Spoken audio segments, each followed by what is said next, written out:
Hello, my adoring fans. I was taking a nice deep breath because we've got a lot to get through on this episode. So we started the day actually not walking. We were in fact asleep at some point, but we were heading off to the post office to do these postcard sending. These I don't know what that English is, but we had to send these postcards. So I'm just so trilingual these days, speaking in both French and Dutch, as well as English today. So, and in fact, eavesdropping on some Spanish. So we got some breakfast, and then we figured out how to use Brussels' tube network, probably called Metro, but I'm from London. So we got on the tube / metro / whatever you want me to call it, and we had to do a change, but we absolutely nailed that, although we did miss possibly the smoothest transition ever, because we weren't 100% sure where we were going, and we didn't want to just blindly walk onto a tube. Probably, the right decision in general, but maybe we should have flown by the seat of our pants. So I think that's the phrase. But anyway, where were we going? It was here, the Atomium, which is Brussels' premier giant structure that I'm not actually convinced is an atom, because no element has this number of protons and neutrons in any configuration. So I would probably call it molecular, but that's not quite as catchy, as you can tell by my awful attempt at saying it. But Maddie and I pretended to be electrons. We also saw these other buildings that weren't getting any love, so I took a picture of those as well. But here it is. It's pretty big. Really is quite large. You can just about see us there in the middle of the screen. There's Maddie in a pink jumper running around me, stationary in black. And then the highlight was, I found a cruel. You may remember these from my trips to Amsterdam. They're not just in Amsterdam. Amazing. Very happy to see those again. Didn't have to pay 50 cents or anything. So ecstatic. Anyway, we got back on the old tubey tube.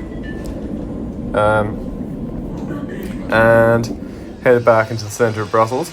And here in the centre of Brussels, we walked around, basically, going in between a few things, because we had a chocolate factory / chocolate making experience / museum to go to eventually. But Maddie wanted some breakfast. She was a bit scared of talking to the people, but even though they speak French, they aren't French people, they're Belgian. And I've yet to meet a mean Belgian. And I kind of hope that I can make it, I got another half a day of Belgium tomorrow. And I'm hoping that, I don't talk to anyone in the hopes that I don't ruin it. But yeah, we kept walking around, found this Warhammer shop. I was a bit too scared to go in because there were actually people playing Warhammer in there. And I didn't want to interrupt and, break out my pathetic knowledge versus their expert knowledge. But yeah, I saw Tintin, just that he seems to be escaping from the chocolate shop. But yeah, then we were mulling around on the street. It was quite cool. Saw the Nimbus. I don't know. Is it a firebolt? I think it's actually the firebolt. Harry Potter knowledge. Fun fact: they call a wand a baguette. So yeah, here we are in the Amazon rainforest, in the home of cacao, and here we are making some chocolates. I'm all nice and suited and booted, and let me tell you, I'm drooling again. Dear Lord, that was heaven. But yeah, we kind of got some intro of what to do, and then we just cracked on with the whole chocolate making thing. I think you're about to see me doing some. Yes, you are. So here I am making a crown. We made some of those little bars, and I think I made 6 or so, 7. I think I made another one after this. So yeah, 7 things. Not pictured is my final thing, which is a bit rubbish. But yeah, I've eaten 2 of them already. Whoopsie. But yeah, really fun, really enjoyed making the chocolate. We then went around this museum, which was pretty fun, but it kind of dragged on because they had these audio things and you kind of had to listen to them in order, otherwise it didn't make sense, but they were quite long, so you just kind of stand around waiting.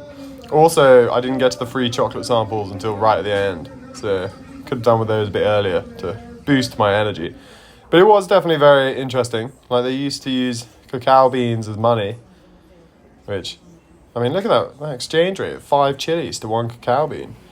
And then that's also a giant egg. So, I'm happy to take chocolate as payment. I've been saying this to Rixo I've been saying that I will say it to Rixo for ages. They don't seem to like it. I like this, they had smell smell buttons where you press it and it releases some of the smell. That's quite exciting. Yeah, we saw a history of chocolate through the ages. Started off with, you know, the Mayans and the Aztecs, and then the Spanish came along. And they took it back to Spain, and then it went to Austria, because, you know, the Habsburgs, and then it went to France. And apparently in France, shocker, they're really, you know, about it. And, and, you know, it became super trendy, and then someone was like, oh, I'm no longer going along with the trends, I'm too cool for it, or something. Why are you now going along with it? You know, all the classic crap. But this reminded me of me and Maddie sitting around having hot chocolate. Maybe when I'm off the diet. I mean, I'm definitely off the diet today. There's so much chocolate. But yeah, nowadays it's made mostly in, you know, Africa and a little bit in Brazil and stuff. So, yeah, cacao. Pretty cool. 10 out of 10. Would eat again, but we don't want to force people to make too much, because then they don't get paid enough because of supply and demand. But I do love chocolate. So I'm torn, but I guess my morals win out overall. So yeah, we kind of skipped through this bit because there was lots of other like machinery and stuff, which was quite cool, but we'd kind of like drained ourselves. Also, I realised that the free chocolate was ahead, so I went and I stood here. There were 5 different types of chocolate, and I had quite a lot. The shout out to the homies, Asterix and Obelix. And the dog, which I can't remember the name of. Might need to look that up. Might need to look that up after. But yeah, here we are, loaded up with our chocolate, and we headed off to some food hall, which was through this rather fancy gallery, but it wasn't actually in the gallery. But this food hall had a 24 karat golden cookie. So I'm too poor to buy this, but if anyone wants to sponsor me, I will buy it. So we had some beers. Maddie got some Mexican, which I'll see in a second. But I was absolutely enamored by that Pokeball that we had yesterday. So I wanted to go back and get that, because the other options, they were looking okay. There's like maybe some Korean fried chicken that looked pretty good, but the stall was closed, so I couldn't have it. But you know, I was like, why mess around? So I got this. Maddie had a couple of the gyoza, but it was mostly inhaled by me. And it was delicious. I am now feeling spherical, but you know, it's really good. And now we're back chilling. So we've watched some NCIS, maybe watched some Criminal Minds, and I might even download World of Warcraft. So I hope you all have a good day. And adios!